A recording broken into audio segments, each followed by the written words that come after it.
Hey, welcome back to another Carveco Quickie. In this Quickie, we're going to show you how to remove the radius on a square or a rectangle to put it back to pointed corners. Let's get on the computer. Okay, so the premise is pretty straightforward. You've got a square or a rectangle that you have put a radius on, and you decide in your design that you don't want that radius in there. Basically, you may have put the radius on, then you decided, oh shoot, I was supposed to dog bone that corner. How do you get it back out? It's pretty simple. Highlight the one you want to correct. Go over here to your node editing button over here. Now, as you can see on the corners, you'll get some nodes. You want to hover over the center node and right click. It'll open up this box and you'll go right here to edit rounded rectangle.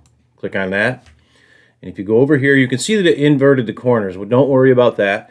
Go over here and in the corner radius inches or millimeters, if you're working in millimeters, put in 0. And as you can see, it has straightened out the corners. Click Create, and that's all there is to it. You've now taken the corners or the radius out of your square or rectangle.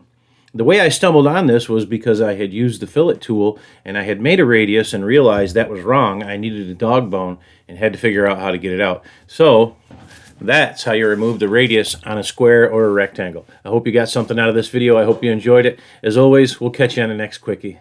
Thanks for watching, everybody.